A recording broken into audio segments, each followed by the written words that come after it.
वही ये जो बात कर रहे हैं, अब थोड़ा एक स्टेप बैक लेते हैं, ठीक है? ऑपरेशन सिंदूर होता है, ठीक है? एट बेस्ट अगर आपको बहुत प्रो इंडिया साइड भी लेनी हो तो at best it was a stalemate, at best, ठीक है? अब उसके बाद से दोनों देशों ने क्या किया है? इंडिया ने क्या कोई मेजर अपग्रेड किया है? ये आगे बताएँगे कि एयर डिफेंस अपग्रेड किया है, ये वो। भाई एयर डिफेंस तो अमेरिका का नहीं चलता। उनके पेट्रियट, उनके थार्ड मिसाइल्स किसी काम के नहीं है, 2-3% का सक्सेस रेट है। तो एयर डिफेंस से तो इतना खास क्या होगा? जो हमने देखा ईरान वॉर के दौरान, एयर बैटल होगी, ठीक है? जो ज़्यादा वॉल्यूम में अटैक्स कर पाएगा वो जीतेगा, ठीक है? वॉर ऑफ अट्रिशन अगर मान लो, वैसे तो वहाँ पे अब अभी रुक गया है हमले वगैरह सब, बट अगर वॉर ऑफ अट्रिशन हो जाता है जैसे रशिया यूक्रेन के बीच में हो रहा है, तो कौन कितना ज़्यादा, कितना सस्ता बना सकता है अपने पर्टिकुलर वेपन्स? इंडिया में तो कुछ बनता ही नहीं।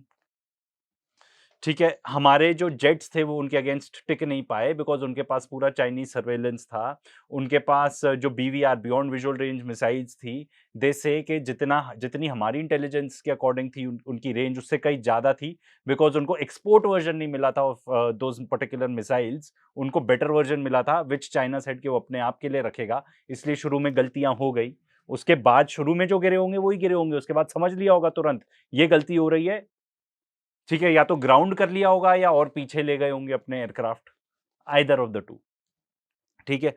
अब ये बता रहे हो कि भाई पाकिस्तान ने टर्की से ड्रोन्स ले रहा है एंड टर्की काफी अच्छा माना जाता है in terms of defence production by the way, ठीक है, ऑल ओवर द वर्ल्ड अगर बात करें, नेटो कंट्री भी है, ठीक है। ये यूक्रेन से बात कर रहे हैं, आई डोंट नो ये कितना कितना सच है कि नहीं। तो इनके पास ये वाले ड्रोन्स कैपेबिलिटीज हैं, इनके पास मिसाइल्स भी हैं, इनके पास चाइना से भी मिसाइल्स आ रही हैं, मिलकर भी डेवलप कर रहे हैं ये लोग अपना मिसाइल फोर्स, ठीक है। ये लोग ये सब अपग्रेड्स कर रहे हैं। स्टेल्थ जेट्स नहीं, जो भी हाँ, स्टेल्थ जेट्स भी मिलने वाले हैं चाइना से। तो इन्होंने ये सब अपग्रेड कर लिया। सैटेलाइट्स तो मैंने आपको बताया ही था पिछली बारी। इंडिया ने क्या ऐसे अपग्रेड्स किया? इनफैक्ट इफ एनीथिंग, देखो मैं कोई एक्सपर्ट नहीं हूँ, बट मैं एटलीस्ट सैटेलाइट्स को लेके इतना तो समझता हूँ कि भाई आज के डेट में मॉडर्न वॉरफेयर से ऊपर से देखते रहो क्या-क्या हो रहा है, जितनी बेटर आपकी सर्वेलेंस रहेगी, उतनी बेटर आपकी टारगेटिंग रहेगी। तो सैटेलाइट्स के मामले में हमारी जो इसरो के द्वारा डेवलप किया सिस्टम था, उसमें मेजर नंबर ऑफ सैटेलाइट्स चल ही नहीं रही, एज़ अ रिज़ल्ट जो नैविक हमारा सिस्टम है, वो ही फंक्शनल नहीं है। टॉपिक पे ऊपर डिटेल वीडियो भी बनाए हैं। ठीक है, तो हम किस पे रिलाई करेंगे? जीपीएस पर। एंड ये इंडियन मीडिया की ही रिपोर्ट्स हैं कि अमेरिका बोल चुका है हमें कि भई हम तुम्हें जीपीएस देंगे ही नहीं अगर तुम पाकिस्तान के खिलाफ वॉर लड़ोगे तो। तो भई ये तो सीरियस हैंडीकैप हो गया। अच्छा, इसके अलावा आप ये देख लो कि खुल के सपोर्ट किया था टर्की, अज़रबैजान, चाइना ने। चाइना पाकिस्तान के ऊपर रेगुलर सप्लाई ऑफ वेपन्स उनको दे सकता है, रेगुलर सप्लाई। ये सिर्फ ऐसा नहीं है कि गोले बारूद आ गए, ठीक है, आपको उसके जो भी आपका एयरक्राफ्ट वगैरह है उसकी मेंटेनेंस भी होंगे, उसके पार्ट्स भी चाहिए होंगे। क्या इंडिया ये सब पार्ट्स हम क्या अपने घर पे बनाते हैं? The answer is no. तो हमको कौन सप्लाई करेगा ये सब? कौन आके खुल के एकदम सपोर्ट करने को तैयार है कि हाँ हम इंडिया के साथ हैं? पहले कंट्रीज वाज जीरो, इसराइल ने भी नहीं किया था। तो मतलब देयर इज नो वे, मुझे नहीं लगता कोई भी रैशनल थिंकिंग इंसान एंड हमारी सरकार भी अभी they have more stuff to manage, more things to do rather than go to war. पास चुपचाप तैनात कर दिए। पाकिस्तान ने भारत से लगने वाली अपनी पूर्वी सीमा पर चीन से खरीदी हुई SH-15 truck mounted self propelled तोप तैनात की है। पाकिस्तान ने 10, 20 या 50 नहीं, पूरी 250 तोप बॉर्डर पर तक पहुंचा दी। तोपों की इतनी बड़ी संख्या कई आर्टिलरी रेजिमेंट्स को पूरी तरह लैस करने के लिए काफी मानी जाती है।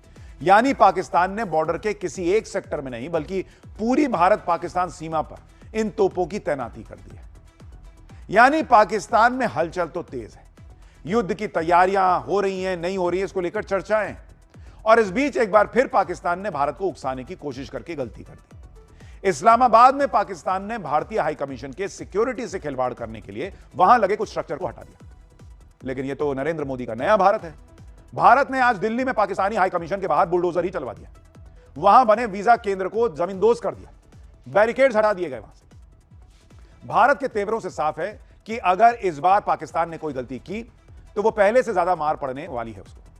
और पाकिस्तान ये भी जानता है कि वो कितनी भी तैयारी कर ले, कितना भी फर्जी माहौल बना ले, कितने भी हथियार जुटा ले, भारत भिड़ने पर से भिड़ेगा तो पिटेगा ही पिटेगा। भारत जिस तरीके से तैयारी कर रहा है, भाई भारत के डिफेंस सिस्टम की तैयारी तो पहले ही दुनिया देख चुकी है, लेकिन आप देखिए कि भारत की तैयारी का लेवल क्या है। पहला उसका जो सुरक्षा का चक्र है, सुदर्शन चक्र, दुनिया का सबसे advance long range air defence system S-400, जिसकी 400 किलोमीटर तक के खतरों को ट्रैक करने और ध्वस्त करने में माहिर है। मिसाइलें उसमें लगी हैं, ड्रोन, फाइटर जेट के खिलाफ लोहा मनवा चुका है।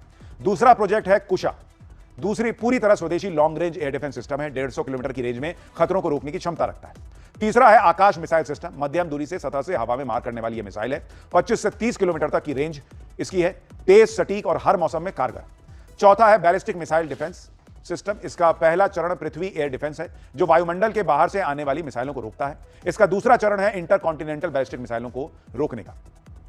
तीसरा चरण है स्वॉर्ड फिश रडार, जो दुश्मन की मिसाइल पर नजर बनाए रखता है।